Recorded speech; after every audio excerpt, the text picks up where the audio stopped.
Please be seated. Veuillez vous asseoir.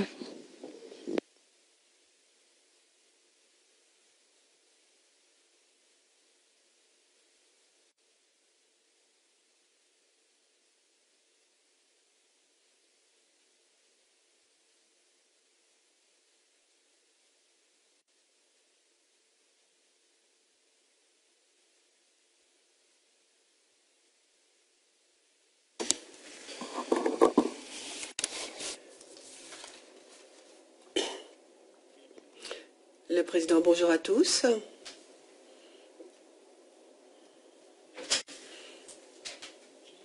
Je vais donner lecture de la décision orale de la Chambre sur la demande du procureur au titre de l'article 81, 3c petit i du statut de Rome, aux fins de maintenir messieurs Gbagbo et Blé Goudé en détention en attendant leur appel.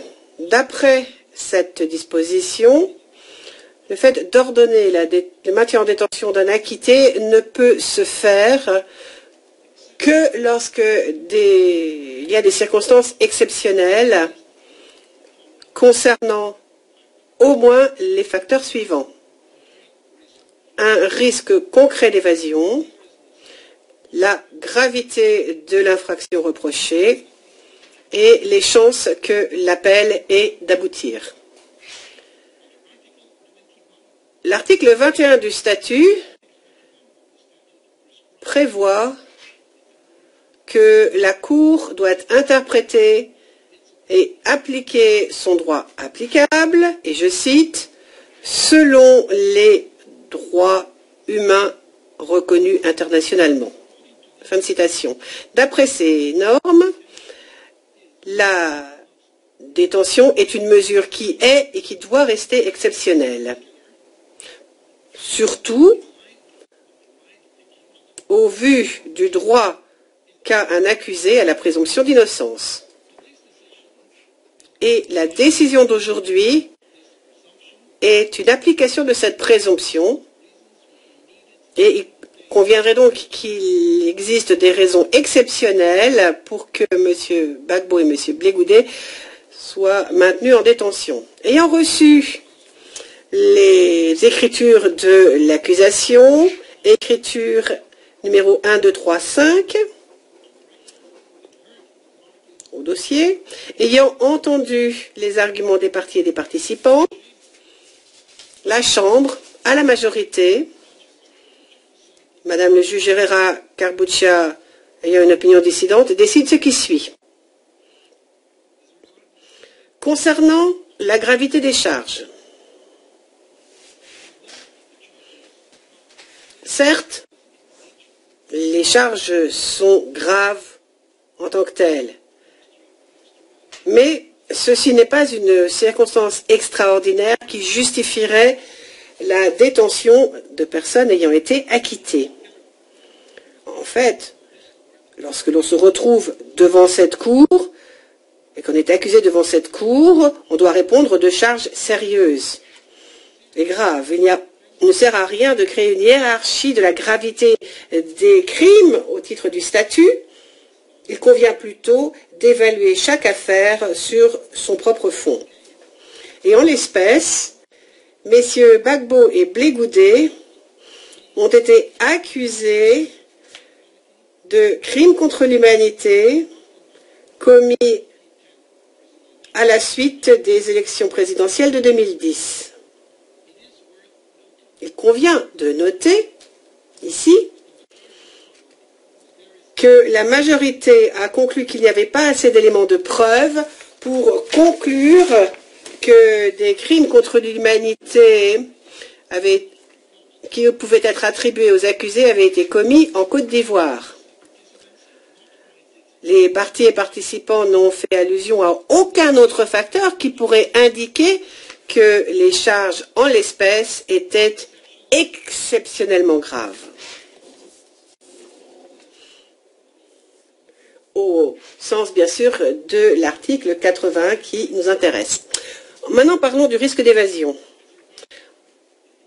Concernant le risque d'évasion, La Chambre ne dispose d'aucune information sur l'endroit où messieurs Gbagbo et Blé Goudé souhaitent aller. L'accusation a fait remarquer que le 4 février 2016, le président actuel de la Côte d'Ivoire a déclaré publiquement qu'il n'enverrait plus de ressortissants de Côte d'Ivoire à la CPI parce que le pays disposait d'un système judiciaire qui fonctionnait. La Chambre considère que cette déclaration doit être interprétée en ayant à l'esprit le principe de complémentarité. Et donc, cela ne pourrait s'appliquer qu'aux nouvelles affaires qui découleraient de la situation en Côte d'Ivoire.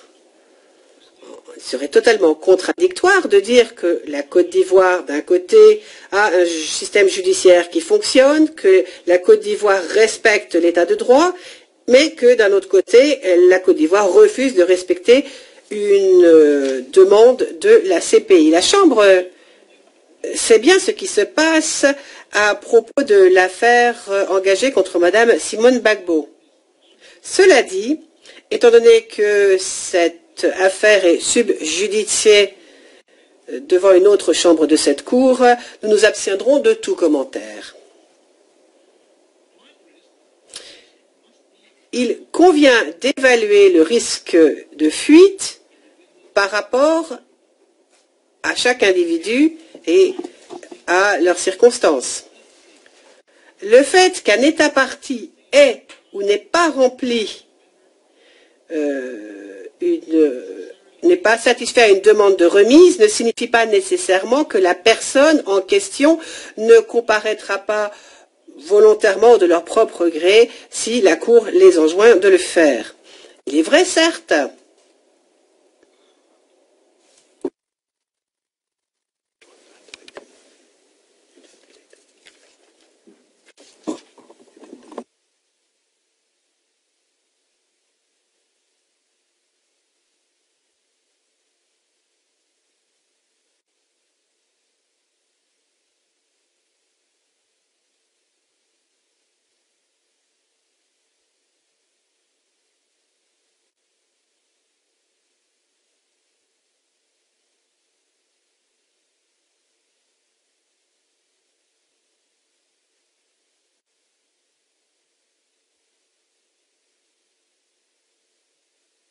The chamber notes la Chambre remarque que messieurs Gbagbo et monsieur Blé Goudé ont reconnu la compétence de la Cour et se sont engagés à revenir devant la Cour si et quand leur présence est demandée. Ils ont aujourd'hui donné des assurances selon lesquelles ils respecteraient toute ordonnance de la Cour. Et la Chambre ne dispose d'aucune information qui indiquerait que ces garanties n'ont pas été données en toute bonne foi. La Chambre a pris en compte l'argument présenté par l'accusation sur lequel M. Blé Goudé s'est caché et disposait de documents d'identité faux lorsqu'il a été arrêté par les autorités du Ghana en mars 2013. Mais la majorité considère que ces allégations sont vieilles de plus de 5 ans et que depuis, beaucoup de choses sont intervenues. Et de notre point de vue, il ne serait pas raisonnable de se baser sur ces éléments pour justifier le maintien en détention d'une personne qui a été acquittée. the chances of success. Chance de succès d'un appel. Ceci est un acquittement avant que la défense ait même présenté aucun élément de preuve. Ce qui est exceptionnel dans ceci, c'est que cela montre, selon la majorité, la faiblesse exceptionnelle de la preuve de l'accusation. Le fait que cette décision n'ait pas été rendue à l'unanimité ne rend pas en soi l'acquittement exceptionnel. Ce qui est plus important, Le fait qu'un juge aurait préféré poursuivre le procès et entendre la défense n'implique pas qu'il y ait une forte probabilité que la Chambre d'appel infirme l'acquittement. Il faut noter à cet égard que le juge ayant une opinion dissidente se trompe lorsqu'elle dit que la majorité a acquitté M. Gbagbo et M. Blegude en appliquant la norme au-delà de tout doute raisonnable. La majorité s'est limitée à évaluer les éléments de preuve apportés et à savoir si l'accusation s'était suffisamment acquittée de son devoir d'apporter la preuve, de la charge d'apporter la preuve pour que la défense doive répondre. Sur la base de cette norme, il n'est pas approprié que ce procès se poursuive.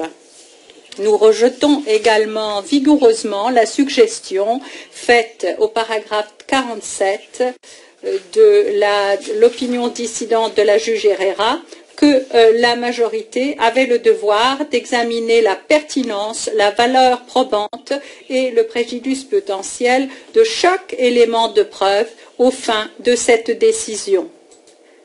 Ceci ne s'applique que dans le contexte de décision de recevabilité lorsque la Chambre prend une décision en application de l'article 74. Ce n'est pas pertinent aujourd'hui, étant donné les directives données par la Chambre aux parties et aux participants, selon lesquelles, aux fins de cette procédure, tous les éléments de preuve devaient être pris en considération.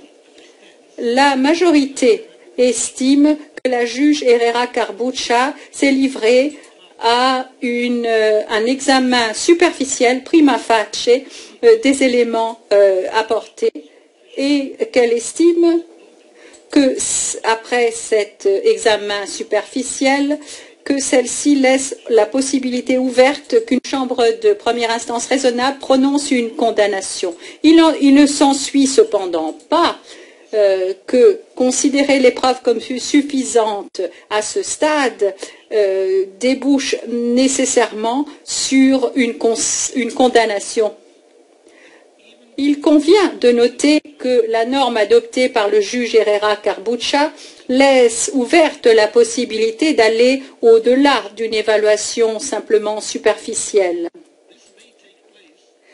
Ceci peut se faire dans des cas exceptionnels, comme en la présente affaire, lorsque la crédibilité et la fiabilité des éléments de preuve sont remises en cause gravement, et lorsque le procureur estime que la culpabilité, est fondée en tout ou en partie sur des déductions discutables. Dans ces affaires, il n'est pas approprié pour que le procès se poursuive sur la base ténue d'une telle évaluation superficielle. Quoi qu'il en soit, nous ne voyons pas comment effectuer une analyse plus approfondie des éléments pourrait augmenter la probabilité que l'acquittement de M. Gbagbo et de M. Blegude soit finalement infirmé en appel. Il est bien entendu possible que la Chambre d'appel soit d'accord avec le juge Herrera en ce qui concerne la norme applicable pour les requêtes aux fins d'acquittement à ce stade de la procédure. Néanmoins, ceci relève de la pure spéculation et n'a pas un caractère exceptionnel à ce stade.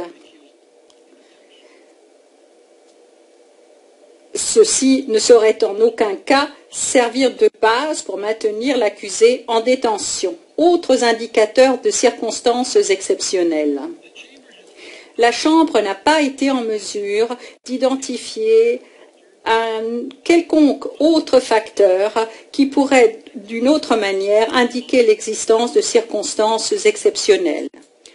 Plus spécifiquement, la Chambre, à la majorité, n'est pas convaincue que le prononcé d'une décision avec une motivation détaillée qui suivrait où le caractère nouveau de l'approche suivie par la Chambre ou par la majorité de la Chambre constitue en soi une circonstance exceptionnelle. La Chambre comprend les préoccupations des victimes.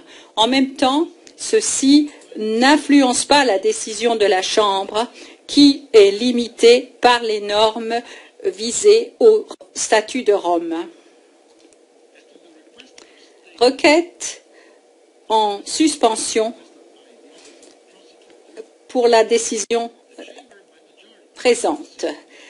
La Chambre à la majorité considère que c'est à la Chambre d'appel qu'incombe la responsabilité d'examiner des requêtes concernant la suspension en attendant qu'un appel potentiel soit présenté à cette décision. La Chambre à la majorité considère également que le temps qu'il faudra pour prendre les mesures nécessaires au plan logistique, organisationnel et diplomatique devrait donner au procureur suffisamment de temps pour présenter la requête pertinente devant la Chambre d'appel. Pour toutes ces raisons, à la majorité, la Chambre, avec l'opinion dissidente de la juge Carbuccia, rejette la requête présentée par le procureur de maintenir M. Gbagbo et M. Blegude en détention et demande au greffe d'obtenir les assurances nécessaires auprès de M. Gbagbo et de M. Blegude et de leurs conseils principaux respectifs pour garantir le retour de M. Gbagbo et ou M. Blegude si et au moment où leur présence au siège de la Cour serait requise, comme nous l'avons dit ce matin. Le juge Herrera Carbuccia considère que, à la lumière des circonstances particulières de la détention, les accusés devraient demeurer en détention en application de l'article 81.3c petit i du statut de Rome.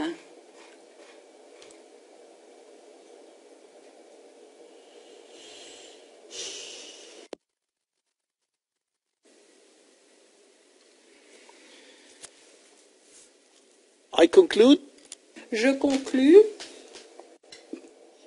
en disant que les victimes ou les témoins de ce procès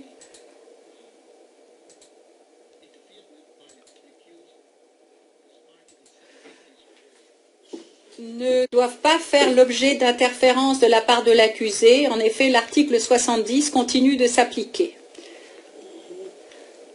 Ceci conclut le procès en ce qui concerne notre Chambre. Ceci conclut tout d'abord cette décision orale. Je lève la séance.